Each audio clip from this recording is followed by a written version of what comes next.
So Keir Starmer's time as Prime Minister has come to an end. I'm joined by the Daily Record's political editor, Paul Hutcheon, to get his views on Keir Starmer's reign as the PM. So, Paul, how are you doing, first of all? Good. It's been an interesting day. Very busy on the politics front, but, politics is never not busy. So it's just all in the day's work, I think. Absolutely, and change is very much in the water at the moment with Keir Starmer on the way out of Downing Street. So I think, first of all, Paul, the main question is, how would you sum up Keir Starmer's reign as Prime Minister in full? So I would make a distinction this way. I think that he has been an extremely successful Labour leader, but an unsuccessful Prime Minister. And what I mean by that is that when he took over as Labour leader, I think in 2020, Labour was in the gutter. It was a party that was infected with anti-Semitism. They just lost to Boris Johnson, who managed to win a big majority. I think that Labour were seen in the eyes of the public as being weak on the economy, on defence, all the bread and butter issues. And when Keir Starmer took over, there was a sort of sense that he might need 2 terms in order to get into Downing Street, or at least Labour would need 2 terms to get into Downing Street. So for him to manage to win the majority, the landslide majority that he did after 4 years, was a phenomenal achievement, and it did speak to his political skills. I think the tragedy for him, though, is that although he was a very successful Labour leader, it just didn't work out for him as Prime Minister.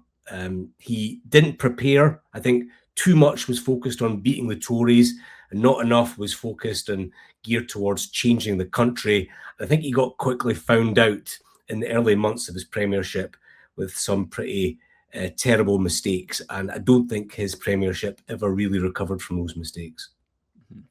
Absolutely. So a lot of this week has been spent in the Commons and in obviously leaving briefings and that sort of thing, talking about his successes as Prime Minister, some of the legacy that he's sort of leaving behind from that point of view. So from your point of view, Paul, what were the main successes of Keir Starmer's time in charge? It's a good question. I think that, from the Daily Record's point of view, we were very keen for the Labour government to scrap the 2-child benefit cap, because this was a cap that was fueling child poverty. It was harming kids, punishing them for the circumstances of their parents. And the Labour government did eventually scrap the cap, although they had to be dragged kicking and screaming to scrap the cap. But they got there in the end, and I would give that to Keir Starmer. There's no doubt that one policy will have taken hundreds of thousands of children, many of whom live in Scotland, out of poverty. I think that on the international stage, the UK's reputation was damaged by Tony Blair's decision to go to war with Iraq alongside George W. Bush. That sort of, not only did it damage Tony Blair and the Labour government, it damaged politics more generally. So I think that Keir Starmer's decision to effectively stand up to Donald Trump and stay out of the Iran conflict, I think that was another plus point for him. Other than that, I think it's difficult to say. I mean, the economy is the big issue for people. Many of the indicators are still not in the sort of positive way that a Labour government would like to see them. For instance, inflation is still fairly high. Unemployment hasn't really fallen in any meaningful way. So he does have some plus points, but I think they were overshadowed by the mistakes. Absolutely. And we'll get onto that just now, because particularly over the last 6 months, there's been a lot of sticks that have been used to beat him, really, in the Commons, in the media and that sort of thing. A lot of mistakes which have maybe come back to haunt him and have ultimately led to this situation where he has been ultimately forced to resign. So from your point of view, Paul, what have been the main deciders in his fate as Prime Minister? What have been the main sort of failings that he's conjured up, I guess?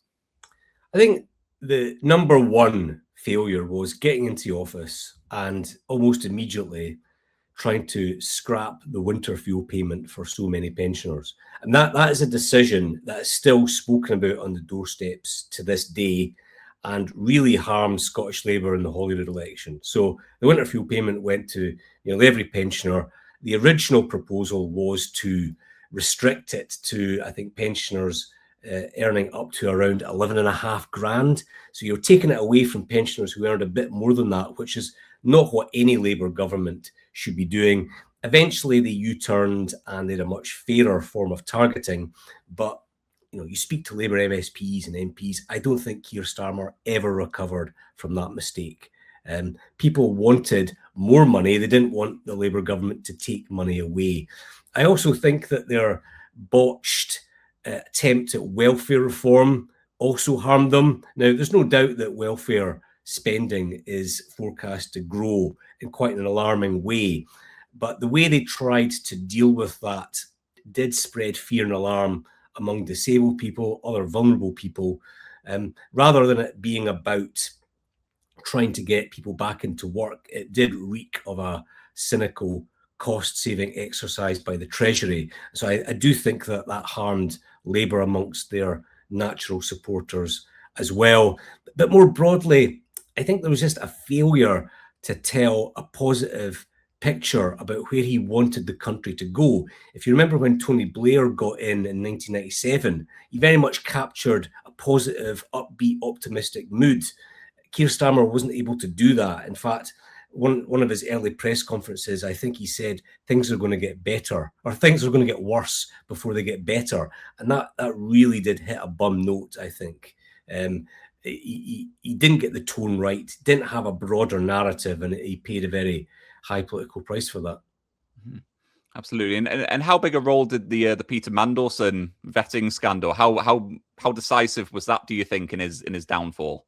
So I think that the Prime Minister was already on the ropes at the time that scandal broke, and it was probably the final thing that did it for him. People have mixed memories of the New Labour era. Some of the things were very good and other things not so good. And I think to bring back Peter Mandelson at a time when everyone knew about his links to Jeffrey Epstein was just a huge political blunder and a hostage to fortune as well, because they did assume that the links that were already established in the public domain, that was it, and it didn't go any further. I think that was a really bad assumption to make, and in the end, it just blew up in Keir Starmer's face. That was probably the sort of final thing that resulted in him going after 2 years in charge. Mm-hmm. Absolutely. And so I want to ask you about Scotland, Paul. Obviously, we talk a lot about Westminster, about what it means for the whole United Kingdom, but specifically for Scotland, what's Scotland's opinion on Keir Starmer, and what have their thoughts been on his time in charge? So if you go back to the 2024 general election, Scottish Labour had their best election result in a generation. I think it was 37 MPs, 37 or 38, which was a phenomenal result for Anas Sarwar and Keir Starmer. But if you're asking me what do Scots think about the Starmer premiership, just you don't need to look past the Holyrood election result. We've had an SNP government in power for nearly 2 decades, struggling on a range of fronts, inflamed by scandal, and then they managed to hammer Scottish Labour on May the 7th. That wasn't down to Scottish Labour, it was down to Keir Starmer. It was a defeat made in Downing Street. It was directed, produced, and written by Keir Starmer. I think that will be his legacy in Scotland. Mm-hmm.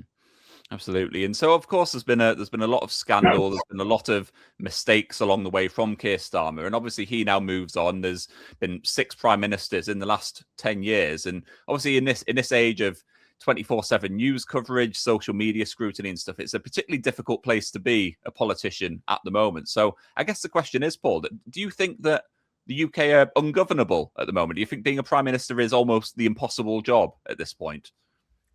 I wouldn't say it's ungovernable. I mean, there's no doubt that since Brexit, prime ministers have been chewed up and spat out.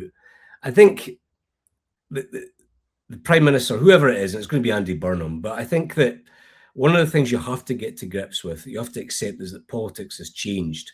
I worked for the Daily Record, and back in the day, the power of the printed media was supreme. Now, though, you've got an out-of-control social media. Now, it's got things that are good about social media, and there are obviously downsides. But to take Keir Starmer, he is fundamentally a decent man. He's a man of substance. He's a public servant who is trying to do the right thing. But if you go on social media, people will say that he's an evil guy, he's a horrible guy, all sorts of conspiracy theories. And you see that replicated on right-wing media and right-wing channels. I think any Labour Prime Minister has to have a reckoning with that and has to realise that the skills you need, or the skills that you needed 20 years ago, are no longer fit for purpose in 2026. And there's a whole sort of right-wing ecosystem out there that will be trying to bring down Andy Burnham from Monday onwards. Absolutely. And just finally on Keir Starmer, so what do you think his legacy will be as Prime Minister? How will he be remembered for his time in office? I think he will be remembered as the Prime Minister who saved the Labour Party. People did say with some credibility back in 2020 there will never be another Labour government. It was down at Keir Starmer that those doubters were proved wrong. I don't really see, in terms of his 2 years as Prime Minister, any lasting legacy. There's no, if you compare it again to Tony Blair and Gordon Brown, what they did together between 97 and 2007, they fundamentally transformed Britain, and not quite in the way that Clement Attlee did in 1945, but pretty close. I don't think Keir Starmer has a legacy of that sort, but as a result of his efforts, Labour in government, there's a new guy in charge. The baton's been handed on to Andy Burnham, and in terms of a second term for Labour, everything's to play for.